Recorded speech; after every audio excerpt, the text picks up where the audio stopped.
राधे राधे दोस्तों, आज मैं आपको एक बहुत अच्छी कहानी सुनाने जा रही हूँ। अगर आपको मेरी कहानी अच्छी लगे तो मेरे चैनल को लाइक, सब्सक्राइब और शेयर ज़रूर करें। एक बार एक गांव में दयाशंकर नाम का एक व्यक्ति रहता था। वह भगवान श्री राम का बहुत बड़ा भक्त था। उनका नियम था, जब वह किसी भी अन्य गांव में जाते थे तो उस गांव के राम मंदिर में ही रहते थे। वह राम मंदिर में रहकर श्री राम जी को संपूर्ण रामायण जरूर सुनाते थे। एक दिन वह किसी दूसरे गांव में गए और उस गांव के राम मंदिर में रुकने का सोचा। जयशंकर जी ने उस मंदिर के पुजारी से कहा कि मेरा यह नियम है कि मैं जिस भी गांव में जाऊं, उस गांव के राम मंदिर में पहुंचकर श्री राम जी को राम कथा अवश्य सुनाता हूँ। उस मंदिर का पुजारी कहने लगा, आपको राम मंदिर में रुकना मना नहीं है, पर हमारे गांव में इस क्षेत्र की एक विशेषता है कि आप कितनी भी राम कथा कर लो, गांव के लोग राम कथा सुनने नहीं आएंगे। तब भक्त दयाशंकर कहने लगे कि मुझे लोगों से भी मतलब नहीं है, मैं भगवान श्री राम पर आश्रित हूँ। मैं अपने भगवान श्री राम पर विश्वास करके ही चलता हूँ। मेरी कथा और कोई सुने या ना सुने, परंतु मेरे राम भक्त हनुमान जी अवश्य सुनते हैं। मैं तो मन में यही सोचता हूँ कि श्री राम जी मेरी कथा सुनते हैं और भगवान शंकर जी भी, और हनुमान जी तो साक्षात आकर बैठ जाते हैं। पुजारी जी समझ गए कि ये बड़े सच्चे भक्त हैं। पुजारी जी ने कहा, आप जितने दिन हमारे गांव में रुकना चाहें आप रुक सकते हैं। मेरा घर आपकी सेवा में उपलब्ध है और यह राम मंदिर भी।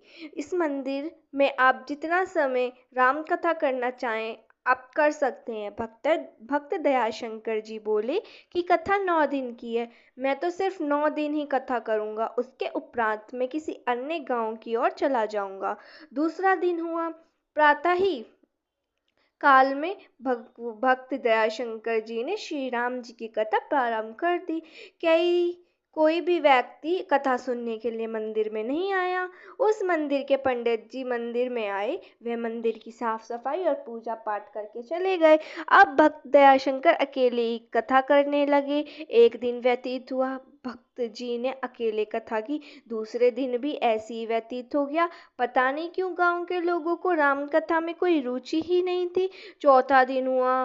4-5 दिन व्यक्ति आकर विराजमान हुए। चौथे दिन, 5वें दिन भी कुछ और व्यक्ति आए। इस प्रकार 6 दिन बीत गए।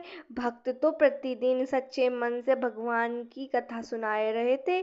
राम जी सुनते थे, हनुमान जी सुनते थे। 7वें दिन जब कथा चल रही थी तो उसी समय गांव के एक सेठ जी जो बड़े कंजूस थे, वह वहां राम जी के मंदिर में माथा टेकने आए। वह जैसे ही राम की मूर्ति के समीप माथा टेकने लगे, तभी राम जी की मूर्ति से आवाज आई, हनुमान, ओ हनुमान। तब हनुमान जी की मूर्ति कहने लगी, प्रभु क्या आदेश है। यह सारी बात सुनकर सेठ जी सोचने लगे कि यह आवाज कहाँ से आ रही है। दोबारा उनका ध्यान जब मूर्ति की ओर गया तो उन्हें यह आभास हुआ कि लगता है ये मूर्तियां आपस में एक दूसरे से बात कर रही हैं, और सेठ जी वहां चुपचाप खड़े हो गए। तब श्री राम जी कहने लगे, हनुमान, तुमने देखा है 7 दिन से मेरे यह भक्त यहाँ कथा करे जा रहे हैं। इनके द्वारा इतनी सुंदर कथा करने के बाद भी गांव के लोग राम कथा सुनने नहीं आते, और तुम तो कथा रोज सुन रहे हो। क्या तुम्हारे मन में विचार नहीं होता कि भक्त जयाशंकर जी को कुछ दक्षिणा दी जाए।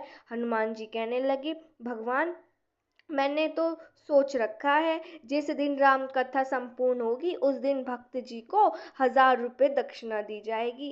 इतना कहने के बाद हनुमान जी की मूर्ति चुप हो गई। सेठ जी तो वैसे ही कंजूस थे। वह विचार करने लगे कि इस भक्त को 1000 रुपये दक्षिणा मिलने वाली है। राम कथा की समाप्ति पर क्यों ना मैं इन भक्त जी के साथ एक सौदा कर लूं। सेठ जी ने मन ही मन सोचा कि भक्त जी को कहता हूँ कि राम कथा के उपरांत तुम्हें जितनी भी दक्षिणा मिलेगी वह मुझे दे देना, उसके बदले में मैं तुम्हें 500 रुपये दान देता हूँ। क्योंकि भगवान राम जी की और हनुमान जी की यह बात तो सिर्फ मुझे ही पता थी। इस बात को और किसी ने तो नहीं सोचा है, ना सुना है। अगर मैं भक्त जी को 500 रुपये दूंगा, फिर भी मुझे 500 रुपये का फ़ायदा हो जाएगा, क्योंकि मुझे तो पता है कि भक्त जी को 1000 रुपये मिलने वाले हैं। इस तरह जब राम कथा की समाप्ति हो जाएगी, भक्त जी सारी दक्षिणा मुझे दे देंगे, मुझे 1000 रुपये मिलेंगे और मैं 500 रुपये देकर निपटा दूंगा। ऐसा सोचकर सेठ जी भी आज राम कथा में बैठ गए। 7वें दिन की कथा पूर्ण हुई। भक्त जी पोथी उठाकर जाने लगे तो सेठ जी ने रामकथा वक्त जयशंकर जी को रोक लिया और कहने लगे, आपसे मुझे एक काम है। भक्त जी कहने लगे, कहिए सेठ जी, मैं आपकी क्या मदद कर सकता हूँ। सेठ जी कहने लगे, मैं सोच रहा हूँ कि इतने दिन से आप कथा कर रहे हैं पर लोग आपको दक्षिणा देते नहीं है। मैंने सोचा है मैं आपको 500 रुपये दक्षिणा दे देता हूँ। सेठ जी की बात सुनकर भक्त जी कहने लगे, यह तो आपकी इच्छा पर निर्भर है। मेरी सारी दक्षिणा तो संतों के भंडार में लग जाएगी। आप जितने पैसे देंगे उससे लोगों का ही भला होगा। पैसे देते हुए सेठ जी कहने लगे, यह 500 रुपये आप अपने पास रख लीजिए। तब सेठ जी ने कहा, एक बात और है, जब 9वें दिन राम जी की कथा की समाप्ति हो जाएगी, तब आपको जितनी भी दक्षिणा प्राप्त होगी वह सारी दक्षिणा आप मुझे दे देंगे। भक्त विचार करने लगा, इस गांव में तो दक्षिणा वैसे भी नहीं मिलने वाली है। पंडित जी ने पहले ही बताया था राम कथा में कोई आएगा ही नहीं, आपको अकेली ही करनी है और अकेले ही सुननी है। भक्त जी ने सेठ जी की बात मानते हुए कहा, जैसी परमात्मा की इच्छा, उस समय जितनी दक्षिणा प्राप्त होगी आप ले जाना। अब सेठ जी और भक्त जी के बीच में सौदा मंजूर हो गया। 8वें दिन हुआ। भक्त जी ने बहुत सुंदर प्रसाद, अब तो प्रसाद के नाम पर कई लोग राम मंदिर में राम कथा सुनने आने लगे। 9वें दिन की तैयारी भी भक्त जी ने बड़ी अच्छी से की, क्योंकि सेठ जी ने 500 रुपये तो पहले ही मिल चुके थे उन्हें। अब राम कथा प्रारंभ हुई। उस दिन लोग भी बहुत अधिक संख्या में आए, क्योंकि आखिरी दिन था। अब तो सेठ जी भी सुबह से लेकर राम कथा में बैठ गए। उन्हें पक्का यकीन था कि आज मुझे 500 रुपये का फायदा होने वाला है। कथा समाप्ति पर भोग भी हो गया। उसके बाद भक्त ने पोथी उठाई और जाने लगे। वह लालची सेठ पूछने लगा, भक्त जी दक्षिणा कहाँ है?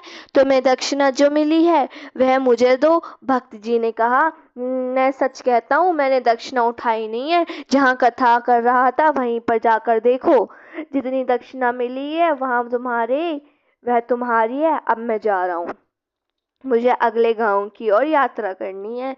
सेठ जी कहने लगे, तुम ऐसे नहीं जा सकते, मुझे सारी दक्षिणा देकर जाओ। भक्त जी ने कहा, मुझे दक्षिणा नहीं मिली है। आपने जितने पैसे मुझे दिए थे वे सारे पैसे मैंने लोगों के भंडारे में खर्च कर दिए। और ऐसा कहकर रामायण की पोथी उठाकर भक्त जी निकल गए।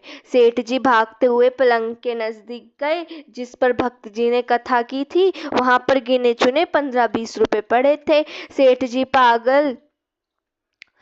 पागल से हो गए और मंदिर में अंदर चले गए। मंदिर में जाकर राम जी और हनुमान जी की मूर्ति की ओर देखकर कहने लगे, उस दिन तो आप बड़े जोर जोर से बात कर रहे थे कि भक्त जी को 1000 रुपये दक्षिणा देनी है।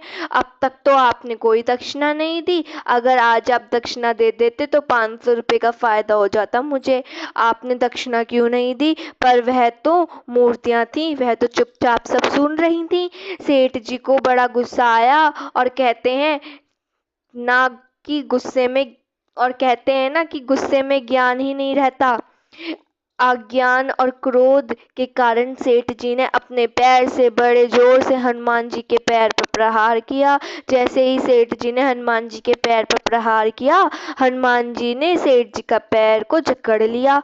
हनुमान जी की मूर्ति ने सेठ जी का पैर इतनी जोर से पकड़ा कि बार बार प्रयास करने पर भी सेठ जी अपना पैर छुड़वा नहीं पा रहे थे। तब राम जी कहने लगे, हनुमान हनुमान जी कहने लगे, आज्ञा प्रभु। राम जी कहने लगे, हनुमान जी मैंने आपसे कहा था मेरे भक्त को 1000 रुपये दक्षिणा देनी है, तुमने तो सिर्फ उसे 500 रुपये ही दिलाई है। तब हनुमान जी हंसकर कहने लगे कि महाराज, सेठ जी अभी 500 रुपये और देने वाले हैं, तभी तो मैंने इनका पैर पकड़ लिया। सेठ जी क्रोधित होकर कहने लगे, मेरा पैर छोड़ो, मेरा पैर छोड़ो, कोई जल्दी उस भक्त को पकड़ लाओ, मुझे उनसे अपने पैसे वापस लेने हैं। हनुमान जी कहने लगे, सेठ जी अब तुम ऐसे छूटने वाले नहीं हो, जब तक 500 रुपये दक्षिणा नहीं दोगे तब तक तुम्हारा पैर नहीं छूटेगा। सेठ जी का बुरा हाल हो गया, वह जोर जोर से चिल्लाने लगे, कोई मुझे बचाइए, कोई मुझे बचाइए। मंदिर में उपस्थित सभी लोग भागते हुए आए, सेठ जी के पास आए और कहने लगे कि सेठ जी क्या हुआ। सेठ जी कहने लगे, मेरा पैर हनुमान जी ने पकड़ लिया है, अन्य लोगों को तो ऐसा कुछ दिखाई ही नहीं दे रहा था, उन्हें तो लग रहा था कि सेठ जी पागल हो गए हैं। कुछ लोगों ने जाकर सेठ के बच्चों को सारी खबर दी। सेठ के 2 पुत्र भागते हुए मंदिर में आए, अपने पिता से पूछने लगे, पिताजी क्या हुआ, आप चल क्यों नहीं पा रहे हैं। सेठ रोते हुए कहने लगा, हनुमान जी ने मेरा पैर पकड़ रखा है बहुत जोर से, उनके कारण ही मैं चल नहीं पा रहा।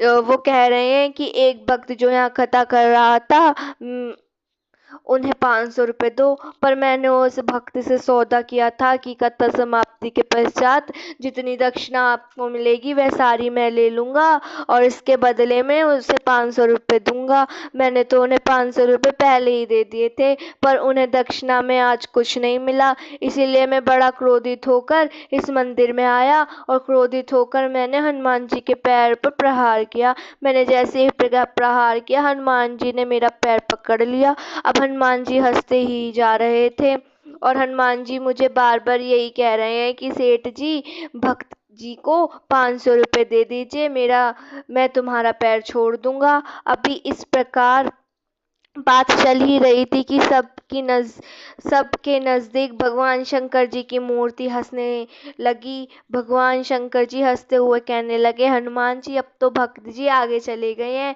क्या अभी भी तुम्हें उन्हें सिर्फ 500 रुपये ही दिलवाओगे। तब हनुमान जी कहने लगे, प्रभु जी अगर आप आदेश दें तो हम सेठ जी से पूरे 1000 रुपये निकलवाएंगे। हनुमान जी की मूर्ति हंसते हुए कहने लगी, प्रभु आप जितना आदेश करेंगे उतनी दक्षिणा हम सेठ जी से भक्त जी को दिलवा देंगे। तब भगवान शंकर जी की मूर्ति हंसते हुए कहने लगी, सेठ जी देने में आनाकानी कर रहे हैं, इसलिए अब तो 1000 रुपये ही दिलाने चाहिए। इन्होंने भक्त जी के साथ भी झूठा कहा है और भक्त जी को ठिकाने का प्रयास भी किया है, इसलिए अब हमारी इच्छा है कि सेठ जी 1000 रुपये दान करेंगे। इस बार मूर्तियों की यह सभी आवाज़ गांव के सभी लोगों ने भी सुनी।